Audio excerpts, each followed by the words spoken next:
You will be making some comments, after which you'll be opening the floor for questions. Yes? Good morning, everyone.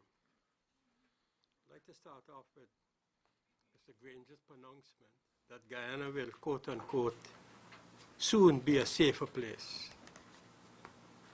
This is like offering Guyanese a pie in the sky. For example, bandits are now at the gates of the United Nations Development Program, UNDP. International public servants are now under attack. Hotels where tourists stay are under attack. The shopkeeper is under attack. So is the farmer. Residents within the peace of their homes are under attack. So are countless others. The criminals are here, there, and everywhere. They are omnipresent.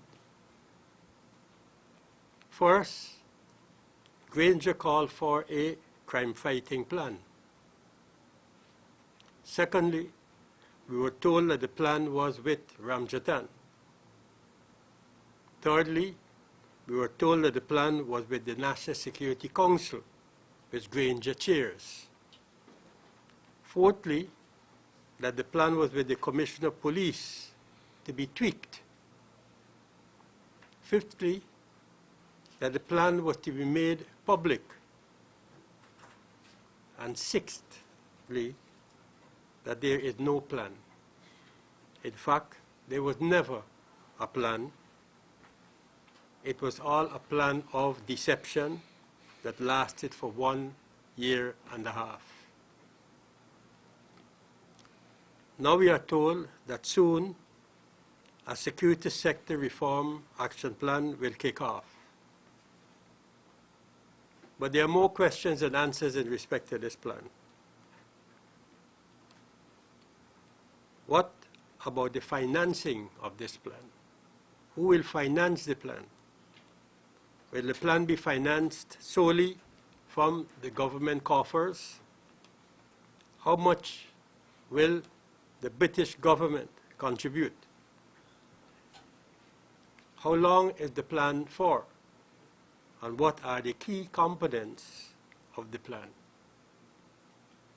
And finally, will the plan be made public? We were recently told by the Commissioner of Police acting that the SWAT team is part of, quote unquote, a holistic crime-fighting strategy. What strategy is he talking about? Is there one? If so, why has it not been made public, or at least shared with stakeholders, as they promised they would? Perhaps there is none. And former Commissioner of Police Felix had once said that Guyana does not need a SWAT team. Now, the police at the highest level are singing praises to the existence of the SWAT team set up by the PVPC administration. In fact, there was even talk of disbanding the SWAT team.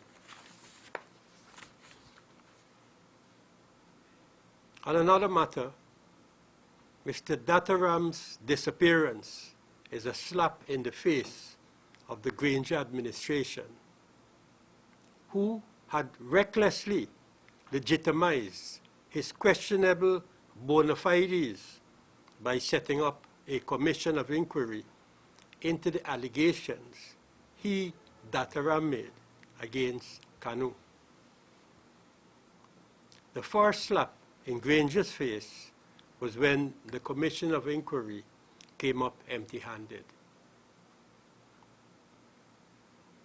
Now, after 16 months in government, and notwithstanding all the rattle-tattle while in opposition, that there was no National Drug Strategy Master Plan, when in fact there was one, this is the government that talks so much about efficiency and effectiveness in crime fighting and drug trafficking, yet it has no drug strategy, master plan, nor a crime fighting strategy. We are further told that plans are afoot to expand the Mazaruni prisons. But Ramjatan must say, what is the status of the Guyana Prison Service strategic plan? Has it been abandoned? Has it been replaced? If so, with what? Is the Mazaruni Prisons expansion plan part of the Guyana Prison Service strategic plan? What is all the secrecy about? Why keep taxpayers in the dark? Recently, we heard Mr. Gaskin speaking on behalf of the AFC. He called on Guyanese to, quote-unquote, gear themselves for increased economic growth.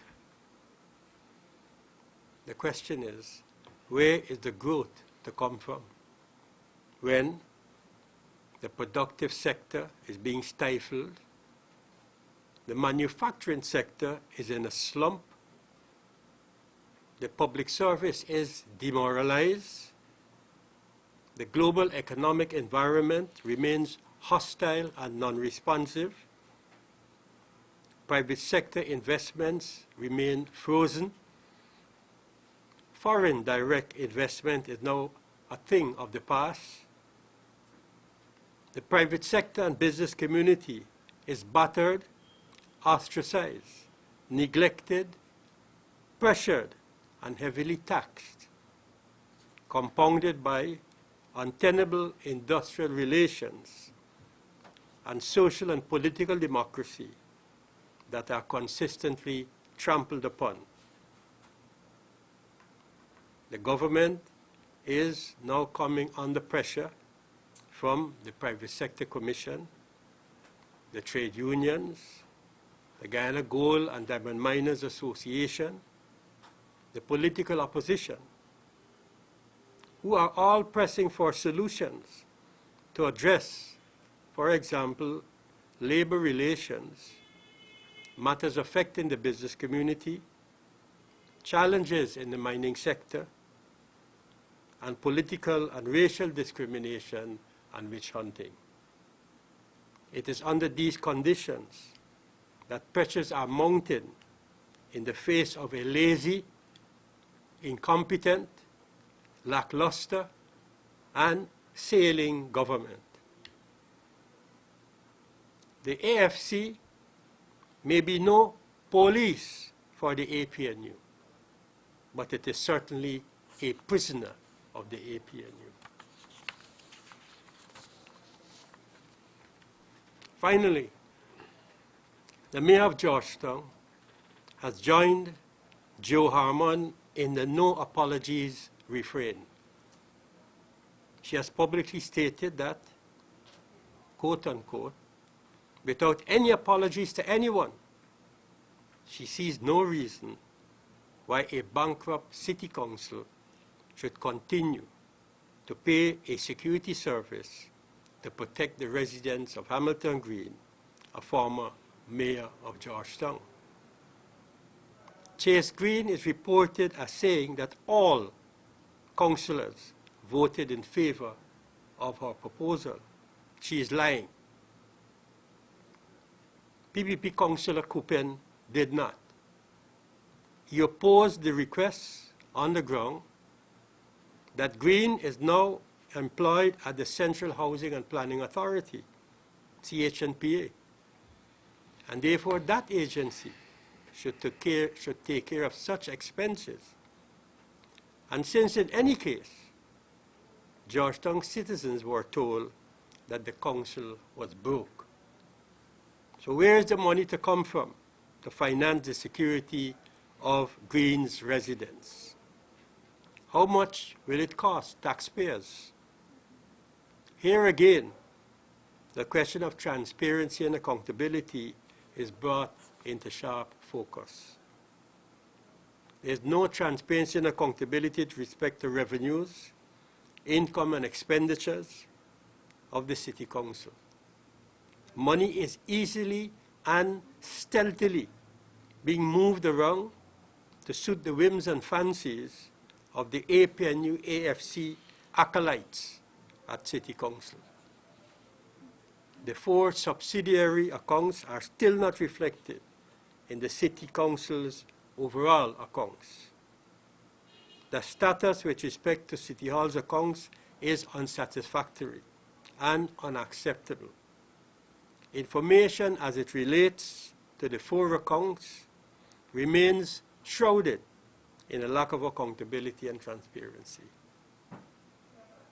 There is clearly institutional resistance in establishing the veracity of these accounts. City Hall is deceptive in its approach to these 4 accounts.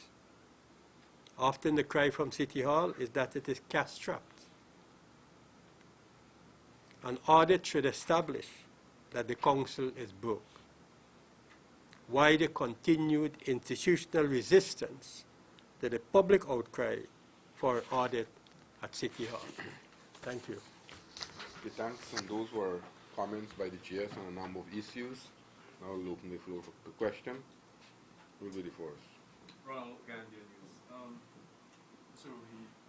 Do you think the police has stated that since the launch of Operation Safeway, 1,500 persons have been brought in for questioning and prosecution? Do you think that this is a success?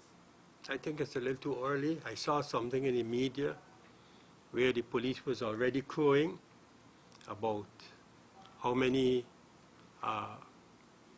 cases they've had to deal with. In less than a month, or in less than 2 weeks after the Operation Safeway was launched. I think it's a little too early. I mean, you know, these things need time. There's a specific period of time over which you need to make the comparative analysis between the corresponding period of one specific time of the current year and last year.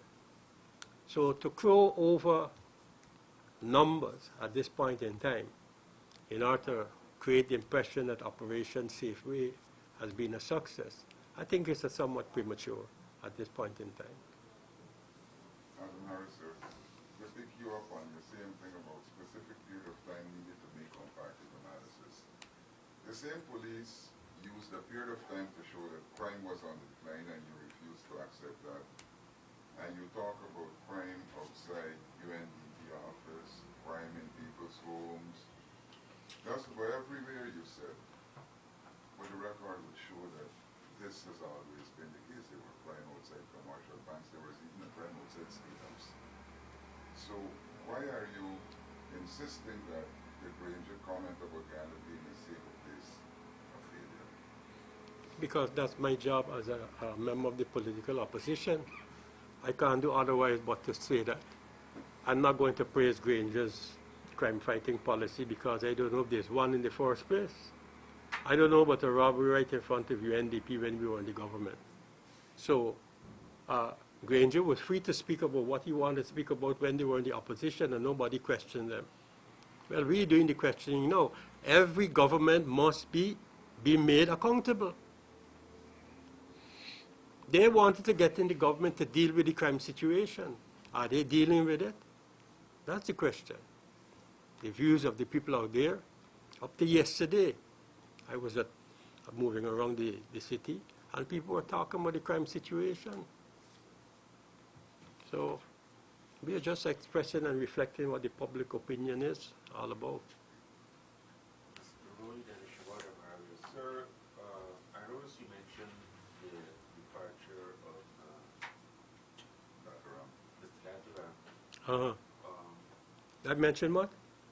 Mentioned about the departure of Mr. Daturan. No, I didn't use that word though. This is a slap in the face. Disappearance is a slap in the face. I didn't use departure. Disappearance. Oh, okay. Disappearance. Could you elaborate? Hold me to my words.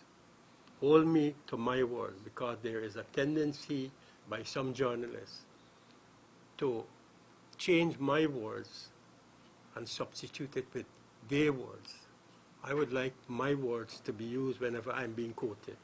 Oh, so then, what do you mean by that? What evidence do you have that he disappeared as opposed to departed? What is the question? I'm asking what evidence do you have that he disappeared as opposed to departed, and what do you make of your word, disappearance? Well, my friend, according to newspaper reports, he failed to turn up for trial, and a warrant has been issued for him. That's what I'm going by. I'm no longer the Minister of Home Affairs, so I'm not party to information from KANU or the law enforcement agencies. So it all depends on how accurate that reporting was. As a former minister, what would you have liked to see done differently? What? As a former minister of Home Affairs, what would you have liked to see done differently to ensure that What would I have liked to see what? done differently? What do you mean done differently? Done in what way differently? Well, I don't know. I'm asking you. No, well, you asked the question, you have to be clear to me so that I can answer you clearly. What measures do you think could have been put in place to ensure That he didn't disappear? Yes. Or that he appeared in court? No, to ensure that he did not disappear. To ensure that he did not disappear. That is what that is how I would put the question. Well, proceed. Okay?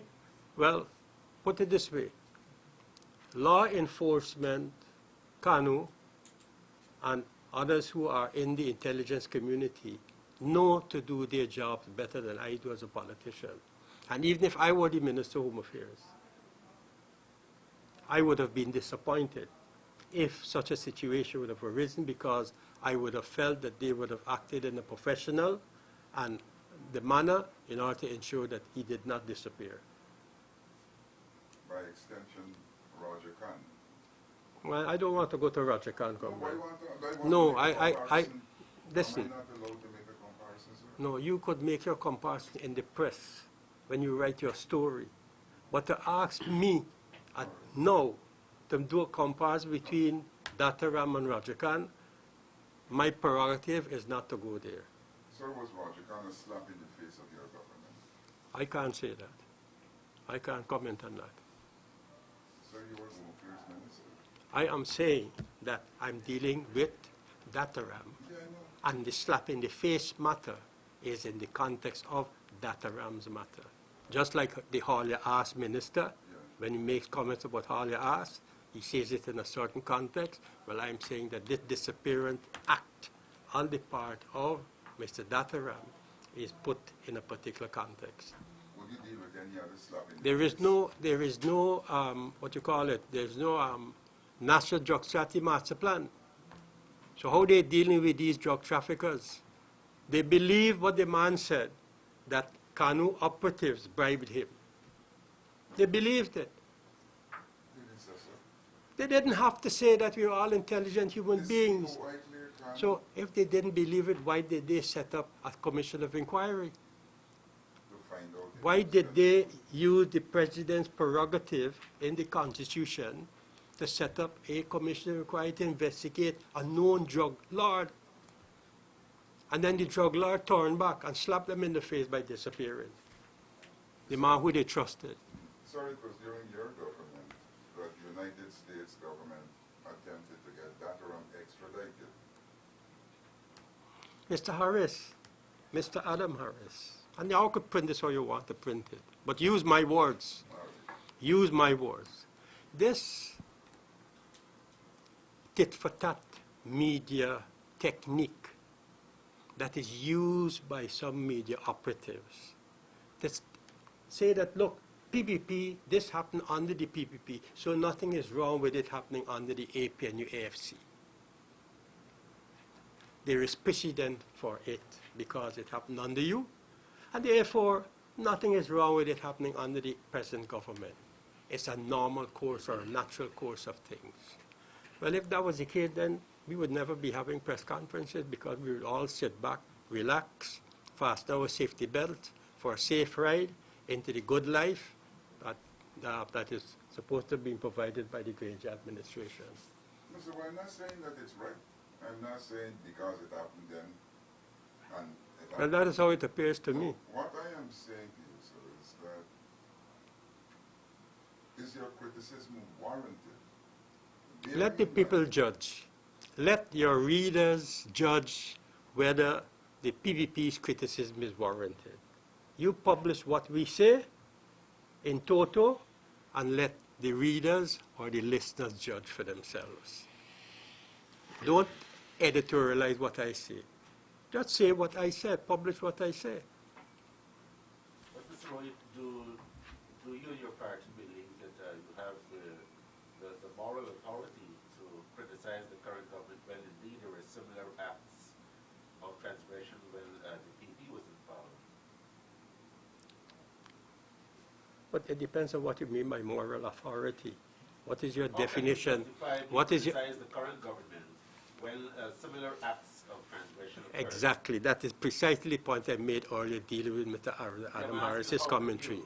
We have all moral authority to comment on any development that is of a political, economic, or social nature that is impacting the Guyanese community and, in particular, our supporters. The community in general, the Guyanese community in general, and our supporters in particular.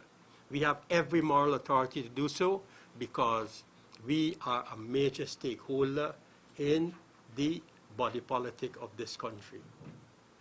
This PPP, as I've said before, is not a 2-by-3 party that could be easily wished away. We have 32 seats in the National Assembly.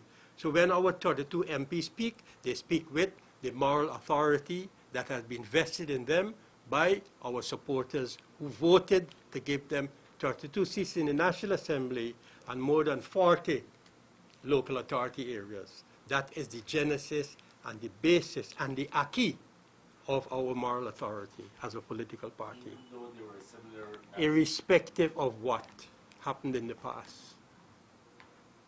Sir, Because questions were also asked, what is the moral authority that Granger had?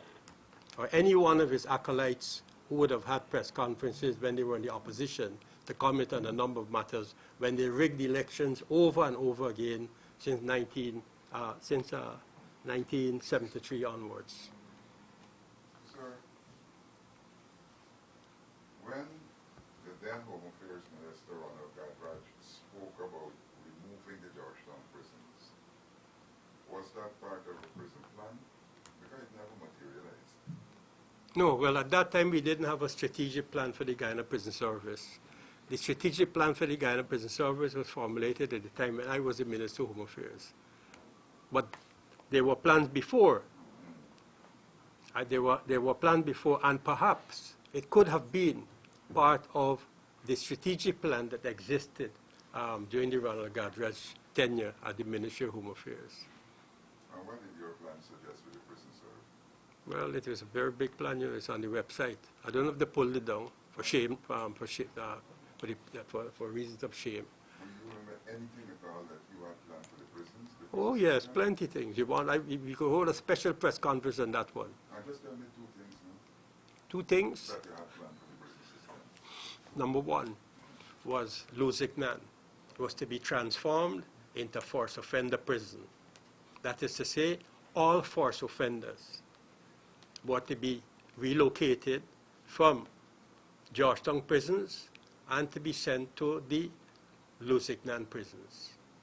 All persons who were forced for the first time, they may have been smoking it before, but having been caught for the first time with small amounts of ganja, a spiff as they call it, those persons would have been sent to Luzignan as well. And that prison was supposed to be a reformatory prison as well. That's why we were seeking to change the name of the Guyana Prison Service to the Guyana Prisons and Correctional Services, with the same Granger rejected, because they didn't want to have nothing to do with Rohi. You remember that? Oh, okay. And we wanted, the second one was in respect of the Well, Timeri was to being transformed into a kind of an industrial prison because they were producing things like concrete blocks and a whole host of other issues. They were more or less specializing in that. Mazruni was supposed to be the agricultural hub of the prison service, Guyana Prison Service. So tractors and all the necessary accoutrements that were necessary to develop the agricultural, there was a component called the Agricultural Development Plan for the prisons so as to make them self-sufficient in agricultural products, having regard to the fact that huge amounts of their budget for what is called a dietary is outsourced.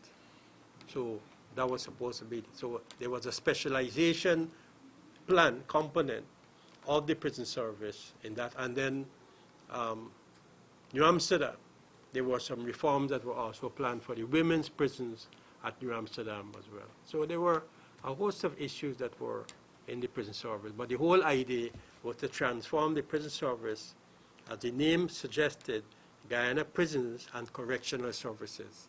Just like Guyana Police Force, it was to change from to Guyana Police Services, and then the Fire Department was to have the name Guyana Fire and Prevention Department rather than Guyana Fire Service. Mr. Louis, your party commissioners, GCOM, I suspect the party too has criticized the situation there at GCOM with respect to transparency and so on, and in particular the whole question concerning the procurement of radio communication sets. But Mr. Lowenfield, the Chief Elections Officer, has said that basically GCOM has had little or nothing to do with the procurement of those items. It was done through the Tender Board, it was done through the Cabinet that gave us an objection at the time. So there is little or no basis for really questioning GCOM as far as transparency and accountability are concerned with respect to the procurement of those items. What is your reaction? Well, if GCOM is looking for, if Mr. Lowenfield is looking for whatever we describe as a get out of jail card, let him await the outcome of the audit. I don't want to comment on that because my comments will be strictly political. I don't think that's a political issue right now. So let the audit determine whether he should have a get out of jail card on that subject. Anna Duncan, I think, just on this query, you said, yes, they might not be policing the APNU, but they're prisoner to the APNU. Can you bring some clarity to that, please? What would actually lend you to that, please? Oh, okay. Well, life itself, you know, life itself lends us, or I would say the typical Guyanese political observer. They don't have to be like us, who are what you call the political pundits or specialists in politics. But everybody is seeing the reality where the AFC, they went to the PNC Congress and they made a lot of statements there which showed that they've not been consumed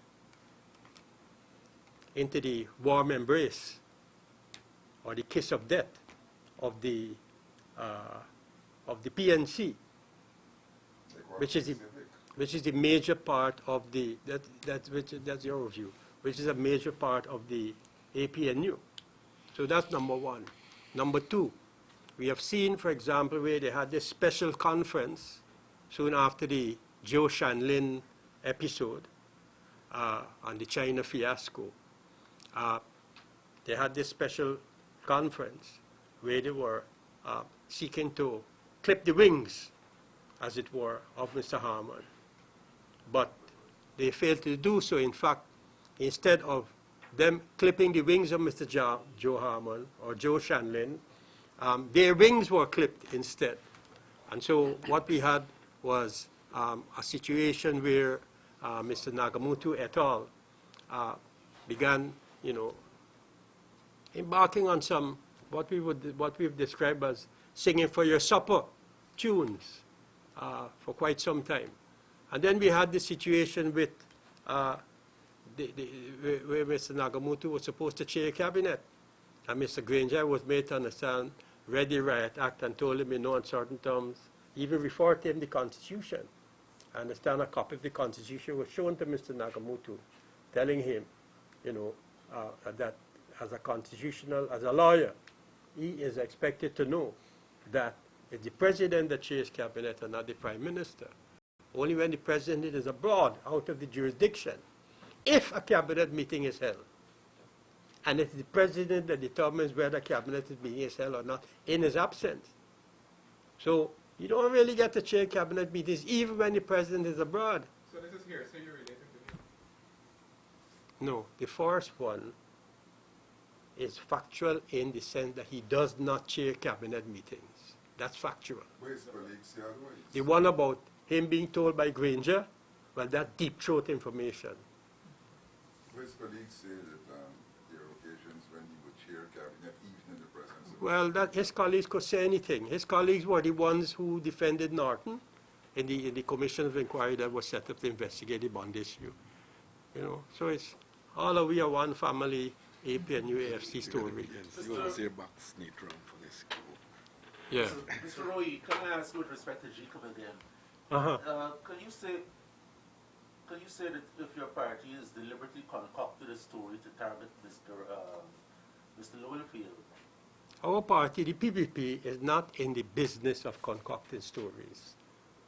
We're not in that business. So forget about that. So then on what basis? I can't answer that, Mr. Thing. I'm saying, no, you... I'm about to ask the question. No, you just asked the question. You just asked the question. I'll ask you another question. Just a minute, one at a time. Una pregunta a la vez. Sí, señor. I'm saying that we are not in the business of concocting stories because we are a responsible party. Even if you concoct a story, you are the one that will eventually discover that the story was not true. And then you will come to us and said, big headlines, Kaito News, Starbuck News, Demerara Waves, and throw it in our faces. We can't afford that at this point in time. So That's the next question. So, Mr. Roy, if the party has not concocted a story against Mr. Lowenfield, then on what basis did it arrive at its conclusion there was a lack of transparency in the procurement process in light of the fact that your cabinet secretary at the then time, the cabinet offered no objection, it was a role for the tender board and so on, and of course it was not a budget agency at that time. It came under the scrutiny of the Ministry of Finance. Well, I don't know where you're getting your information from. You obviously spoke to Mr. Lowenfield. I have not spoken to Mr. Lowenfield, so I would prefer to steer clear of that, and as I said before, to leave it in the hands of the auditors, let the auditors present their report so we could, pronounce more authoritatively. All right, so but aside from my references to Mr. Lowenfield, on what basis did the party come to the conclusion that there was a lack of transparency? Well, we heard the commissioners themselves speak at a meeting here, a press conference, that they were not party to any discussions on these matters. So I would say, we give the benefit of the doubt to our commissioners. We believe what our commissioners say. Are you in a position, sir, to say what operated in GCOM while your party was in government? How did GCOM operate? Rather, A big question. what year are you mentioning? Show the All right, period? Let's go from 2011 to 2015 sharp. If GCOM wanted something, how did it go about acquiring those things? Well, usually the cabinet paper would come to cabinet, and the head of the presidential secretariat would deal with it at the cabinet. In this case, don't ask me if this one was done like that. I can't say. Because remember, I read somewhere where they said that this was a last-minute something that appeared suddenly. I can't say because I was here dealing with electoral issues all the time. So, we were already in an electoral mood, and the office of the president, everybody was busy with. I'm not saying that because they were busy, what had to be done was not done. But as far as I'm concerned, I was at Freedom House most of the time dealing with electoral issues. Even during cabinet sessions? You are implying that that is a matter that went there. I just told you, Adam, that if you're seeking to have an explanation or if you're seeking to suggest that what Mr. Lowenfield may have said, or if you're seeking to get from me then, if you're seeking to get from me something to resonate with Mr. Lowenfield vis-a-vis the role of government and cabinet, you won't get that from me. I can't provide you with Does the that. party want Mr. Lowenfield in the office or be replaced? We've already said in a public statement that Mr. Lowenfield's contract should not be renewed. We said that. We issued an official statement saying that. Mr. Rohi, you mentioned that monies are being put around to satisfy the whims and fancies of the government. Can you give some examples? No. This was in relation to the city council. Yeah, I wasn't speaking in general. My statement or words on that matter was restricted mainly to what is happening at city council in the context of lack of transparency and accountability, because if these people are saying that city council is broke, how come they're finding money to travel every time out the country, ever so often? And number two, they're finding money to pay a guard service to protect Mr. Hamilton Green's residence. So I'm saying there's some inconsistency here. On the one hand, there's no money, but on the other hand, there's money to do certain things for their political friends and colleagues. So that's why we have concluded that the money is being used, that money is there, contrary to what they're saying about money not being there. And it is being used to satisfy their political whims and fancies. Any other question? If not, ladies and Of gentlemen, anything of the... of the statement, of those comments, Adam, work out everything. No, I know when I go get you. All right. If there's no other question, I want to invite the press tomorrow. We have two picketing exercises, one at the High Court at 11 and another at GCOM at 12. We begin the High Court. Well, we got the re-elections petition case. We live in a democracy, we have a Thank right. you very much. You always know when you